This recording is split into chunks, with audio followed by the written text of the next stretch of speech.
Good afternoon students. आज ये RRB का जो ग्रुप डी का एग्जाम हुआ है मॉर्निंग शिफ्ट में, उसका एनालिसिस हम इस वीडियो में देखेंगे। किस तरीके के क्वेश्चंस पूछे गए थे आज के 2 सितंबर के एग्जाम में, ये इस वीडियो में देखेंगे। और रोज ही हम अपने इस यूट्यूब चैनल आकलन पर इसके आरआरबी ग्रुप डी एग्जाम का एनालिसिस कर रहे हैं। आप इन वीडियोस को देख सकते हैं किस तरीके के क्वेश्चंस पूछे जा रहे हैं। और आप नोटिस करेंगे इसी वीडियो के डिस्क्रिप्शन बॉक्स में एक प्लेलिस्ट आपको दे रखी है सब्जेक्ट वाइज, उसमें से बहुत सारे क्वेश्चंस आ रहे हैं। हम उसमें जीके, मैथ्स, रीजनिंग, साइंस, बहुत सब्जेक्ट्स पढ़ाते हैं। करंट, वीकली करंट भी चल रहा है, वो सभी क्वेश्चंस उनमें से पूछे जाते हैं। तो आप इस चैनल के साथ बने रहें, हमारे यूट्यूब चैनल आकलन को सब्सक्राइब करें। और आज की इस वीडियो की अगर आपको पीडीएफ चाहिए तो दिए गए डिस्क्रिप्शन बॉक्स में जो टेलीग्राम लिंक है उसे ज्वाइन कर ले, वहां से मिल जाएगी। और अगर आपको तीनों शिफ्ट का कंबाइंड एनालिसिस देखना है, अब जो तीनों इवनिंग तक की होंगी, तो रात को 8:30 बजे आप आकलन ऐप में जाकर उसको देख सकते हैं। वहां पर उसका लाइव टेस्ट कंडक्ट कराया जाएगा, उसको आप जरूर देखिए। आज का पहला सवाल पूछा गया था, Fleming's left hand rule is related to what. जो फ्लेमिंग का लेफ्ट हैंड प्रिंसिपल है वो किस चीज पर लागू होता है।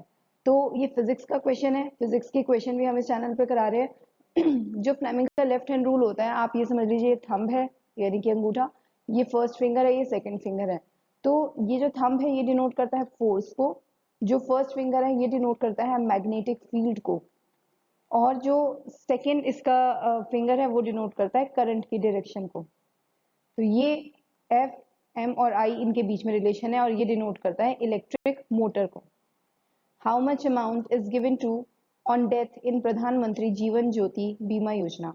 जीवन ज्योति बीमा योजना में डेथ होने पर कितना अमाउंट दिया जाता है, ये आपसे पूछा गया है। तो पहले तो आपको मालूम होना चाहिए इसके बारे में, जो स्कीम है प्रधानमंत्री जीवन ज्योति बीमा योजना, ये कब लागू की गई थी, कब स्टार्ट की गई थी ये। तो ये 9 मई 2015 में इसको स्टार्ट किया गया है और अभी इसी साल इसको 7 इयर्स कंप्लीट हुए हैं, इसीलिए ये क्वेश्चन करंट से बनता है। तो कितना अमाउंट दिया जाता है, ₹2 लाख दिया जाता है। How many centimetres of rainfall do tropical rain forest receive. देखिए, आपने कल की वीडियो अगर देखी हो इसी चैनल पर, आरआरबी ग्रुप डी का जो एनालिसिस हुआ था उसको देखिएगा, उसमें सेम यही क्वेश्चन पूछा गया था कि ट्रॉपिकल रेन फॉरेस्ट, उसमें पूछा गया था कि कहाँ पर मिलते हैं इंडिया में, कुछ ऑप्शंस दे रखे थे उनमें से, तो उसका आंसर था वेस्टर्न घाट। आज के इस पेपर में पूछा गया है कि इसमें कितने सेंटीमीटर की बारिश होती है। यानी कि आप डेली एनालिसिस देखते चले तो आने वाले दिन के पेपर के क्वेश्चंस भी आप हाथों हाथ समझते चलेंगे कि क्या पूछा जाएगा। तो ट्रॉपिकल रेन फॉरेस्ट में कितनी बारिश होती है, काफी ज्यादा, यहाँ पे नाम से ही पता चल रहा है रेन फॉरेस्ट। तो 170 से 200 सेंटीमीटर, या फिर इसको अगर हम 150 भी लिख दें तो भी गलत नहीं, इन दोनों से लेकर मैक्सिमम ही 200 सेंटीमीटर तक जाती है। और आपको पता होना चाहिए इंडिया में कहाँ पर मिलते हैं, ये वेस्टर्न घाट में मिलते हैं, अंडमान एंड निकोबार आइलैंड्स में मिलते हैं।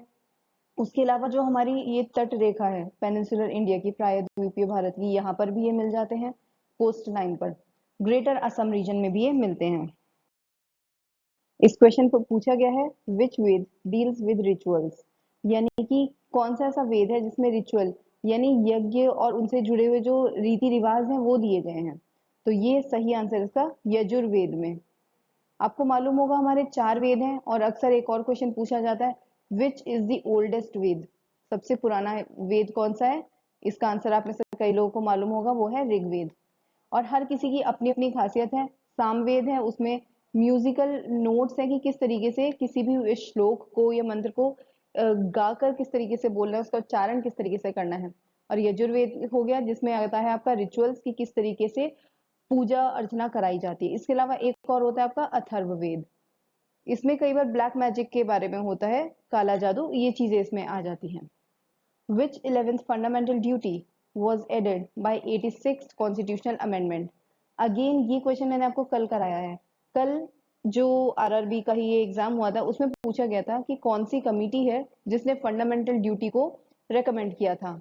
तो ये है स्वर्ण सिंह कमेटी। और आप हमारी ये जीके की वीडियोस चल रही है इसी चैनल पर, जीके में हम मिक्स टाइप ऑफ 25 क्वेश्चंस कराते हैं, स्टैटिक भी होते हैं उसमें और मिक्स सब्जेक्ट्स भी होते हैं। उसकी प्लेलिस्ट इसी के डिस्क्रिप्शन बॉक्स में दे रखी है, आप उस वीडियो को जाके देखेंगे, उसमें यही क्वेश्चन मैंने आपको कई बार करा रखा है। एक तो फंडामेंटल ड्यूटी का ये वाला क्वेश्चन भी कि किसने रेकमेंड किया था, स्वर्ण सिंह कमेटी ने। दूसरा ये क्वेश्चन भी मैंने आपको करा रखा है कि किस साल आखिरी जो 11th फंडामेंटल ड्यूटी है वो ऐड की गई थी। आप अभी भी हमारे इस चैनल पे ये देख सकते हैं, वीडियो अभी भी है उसमें, 2002 में ये ऐड की गई थी। यहाँ पे पूछा गया वो कौन सी है, उससे रिलेटेड क्या है, तो उसी वीडियो में मैंने आपको बताया था, राइट टू एजुकेशन, शिक्षा का अधिकार। सबके लिए इसमें समान अधिकार दिया गया कि सबको पढ़ने का बराबर का अधिकार होना चाहिए। ये 11th फंडामेंटल ड्यूटी थी। What is the top of A tooth made of? जो हमारा दांत होता है उसका जो ऊपरी हिस्सा होता है वो किस चीज का बना होता है? ये बहुत हार्ड सब्सटेंस होता है, बल्कि हमारी बॉडी का सबसे हार्डेस्ट सब्सटेंस होता है, और ये होता है एनामल। एनामल से बना होता है। नेक्स्ट क्वेश्चन में पूछा गया है what value will come in place of question mark. यहाँ पूछा गया है कि क्या वैल्यू आएगी। तो इस तरीके के क्वेश्चन को आप सबसे पहले तो अप्रोक्सीमेशन करें। एक्स स्क्वायर ऐसे हो गया प्लस ये 56.01 है, आप इसको 56 लिख सकते हैं, माइनस राउंड ऑफ कर सकते हैं आप इसमें उससे, क्योंकि ये आपकी कैलकुलेशन भी इजी हो जाएगी। इससे इसे और इसे राउंड ऑफ करने की जरूरत है आपको। 24 इंटू 6 लिख देंगे और बराबर 168। राउंड ऑफ आप जानते ही होंगे किस तरीके से किया जाता है। जैसे 0.01 है तो ये इसकी कोई वैल्यू नहीं बचेगी, इसको हटा देंगे। 0.99 है तो यहाँ पर हमने एक बढ़ा दिया। इस तरीके से राउंड ऑफ किया जाता है। मैथ्स में अगर आपको कोई भी दिक्कत है तो मैथ्स की भी वीडियोस हमारे चैनल पे कुछ ही टाइम पहले कंप्लीट हुई हैं, उसकी अभी भी पूरी प्लेलिस्ट बनी हुई है, आप उनको जाकर देख सकते हैं। तो इस क्वेश्चन को सॉल्व करना है। 24 मल्टीप्लाई 6 करेंगे, ये आ जाएगा 144। बॉड मास के रूल से होगा। कल भी मैंने क्वेश्चन कराया था आरआरबी का कि सबसे पहले हम करते हैं बॉड मास, यानी कि ब्रैकेट और ऑफ तो यहाँ है नहीं, तो सबसे पहले डिवाइड करते हैं, वो भी नहीं है, तो then we first multiply, then we do addition and in the last we do subtraction. यहाँ पर सबसे पहले मल्टीप्लीकेशन किया, 144 आ गया। उसके बाद ये 144 और 56 इनको आप सॉल्व कर ले, या फिर सब वैल्यूज उधर भी ले जा सकते हैं, जैसे कि 168 माइनस हो जाएगा 144 उधर जाकर, और प्लस हो जाएगा 56। ये आप सॉल्व करेंगे, ये आ जाएगा 256। ये जब आप देखेंगे तो ये किसका स्क्वायर होता है? ये होता है 16 का स्क्वायर। इट मींस x की वैल्यू कितनी हो जाएगी? 16। इस क्वेश्चन में पूछा गया है what will come at the place of question mark. Missing number वाला क्वेश्चन है, ये रीजनिंग की वीडियो में आपको मिलेंगे। बहुत तरीके के हम क्वेश्चन कराते हैं उसमें। रीजनिंग में कई सारे पैटर्न्स अभी तक आप लोग के प्रैक्टिस हो चुके होंगे, तो यहाँ हमें देखना है कि क्या आएगा। देखो 41 के बाद 14 है, 53 के बाद 35 है, 73 के बाद क्या होगा। या तो एक तरीका है कि आप इनमें नेबरिंग रिलेशन देखें, या ये ओरली आप सॉल्व करें। देखो 41 को लिख दिया 14, ये हो गया, यानी कि एक डिजिट पहले लिख दिया, फिर ये वाली बाद में लिख दी। ऐसे 53 को लिख दिया 35, तो 73 को क्या लिखोगे? 37। ये आ जाएगा रीजनिंग का ये मिसिंग नंबर वाला question. Introducing a man a women said. Blood relation के क्वेश्चंस भी आप रीजनिंग में काफी प्रैक्टिस करते हैं। एक महिला को ने एक पुरुष को इंट्रोड्यूस कराते हुए कहा, he is the only son of the mother of my mother. यानी कि ये वो वुमेन है, वो ये बात कह रही है कि मेरी मदर की जो मदर है, यानी कि उसकी नानी हुई, उनका इकलौता बेटे हैं ये, जिनकी वो बात करी है। तो उस महिला के लिए वो क्या लगे? इसके तो वो मामा लगे, क्योंकि उसकी माँ के वो भाई हुए हैं। तो ये लड़की उसकी क्या हुई? वो ही भांजी। भांजी को क्या बोलते हैं? नीस।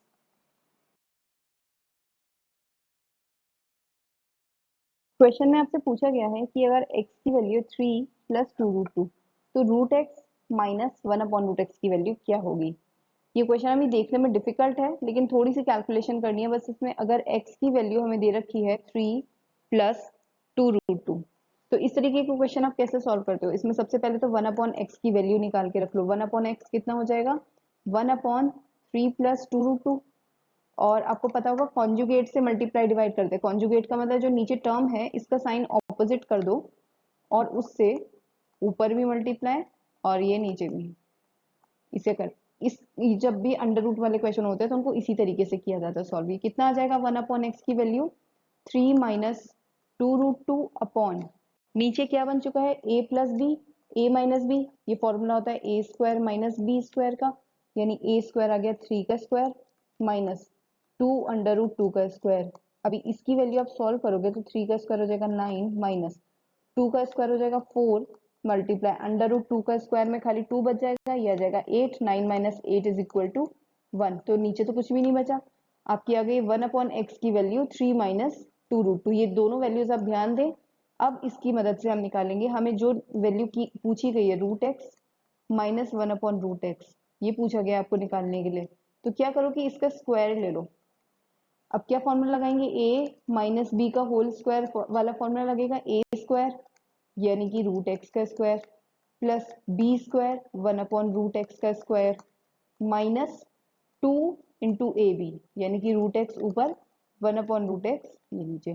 तो ये दोनों कैंसिल आउट हो जाएंगे, कितना बचा, अंडर रूट से स्क्वायर कैंसिल हो जाता है, बचा x प्लस 1/x माइनस 2, ये बच गया। अब आप इसमें वैल्यूज पुट कर दो, यही जो ऊपर आपने यहाँ पे भी रखी थी, क्या वैल्यूज आ जाएंगी इसमें, x की वैल्यू है 3 प्लस 2√2 प्लस 1/x की वैल्यू कितनी है 3 माइनस 2√2, अभी हमने सॉल्व किया, और आगे कितना है माइनस का 2, सॉल्व करोगे कितना आ जाएगा, ये तो कैंसिल आउट हो जाएंगे, 3 और 3 6 माइनस 2 4 आ गया, लेकिन ये भी इसका स्क्वायर है तो स्क्वायर उधर जाके अंडर रूट में जाएगा 4 के, तो इसका आंसर आ जाएगा 2, ये इसका सही आंसर है। आप इस तरीके से इसको सॉल्व करेंगे तो ये गलत नहीं होगा। नेक्स्ट क्वेश्चन में पूछा गया है यहाँ पे क्या वैल्यू आएगी, सपोज x, जब ये सब आपको दे रखा है तो बहुत ही सिंपल क्वेश्चन है, आपको कुछ नहीं करना, सिर्फ एडिशन सब्ट्रैक्शन ही करना है। तो क्या करोगे, 3699 को 1985 से ऐड करोगे और माइनस कर दोगे 2047, ये आ जाएगा आपका 3637।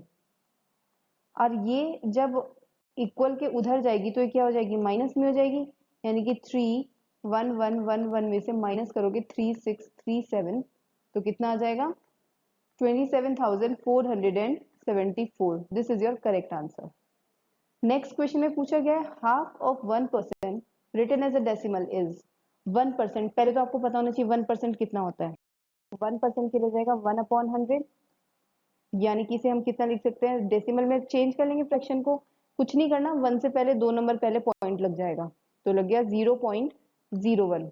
अब इसका हाफ करना है, इसे जब आप 2 से डिवाइड करोगे तो इसके आगे तो कितने भी जीरो लगा सकते हो, कितना हो जाएगा 0.0, और ये 10 जब जाएगा 2 से कितना से जाएगा 5 से, 1 तो जा नहीं रहा उसका 0 और फिर 10 गया तो 5, तो आंसर आ जाएगा 0.05, ये इसका सही आंसर है।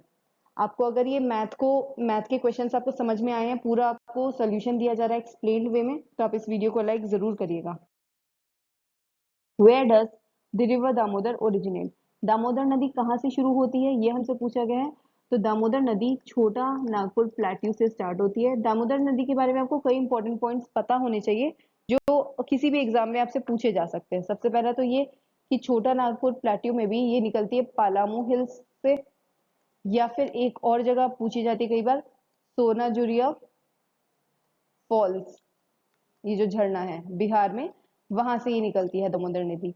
उसके अलावा दामोदर नदी को क्या बोला जाता है, सौरो ऑफ बंगाल, ये बहुत ज्यादा पॉपुलर क्वेश्चन है, पूछा गया है कि बंगाल का दुख किसे कहा गया, तो वो सौरो ऑफ बंगाल है दामोदर, क्योंकि इससे बाढ़ बहुत आती थी। हालांकि अब उस पर काफी कंट्रोल पा लिया गया है क्योंकि काफी ऐसी परियोजनाएं मल्टीपर्पज बनाई गई हैं, तो अब इतना परेशानी नहीं है। उसके अलावा आपको ये पता होना चाहिए दामोदर नदी को क्या बोला जाता है, रूर ऑफ इंडिया। रूर नदी कहाँ पर है, जर्मनी में है।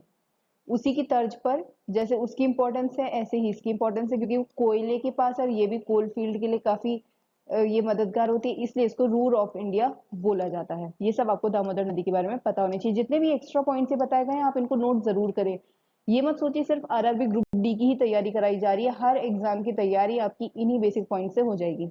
हु फाउंडेड प्रार्थना समाज, प्रार्थना समाज की स्थापना किसने की, ये आपको बताना है। तो इसका सही आंसर है आत्माराम पांडुरंग।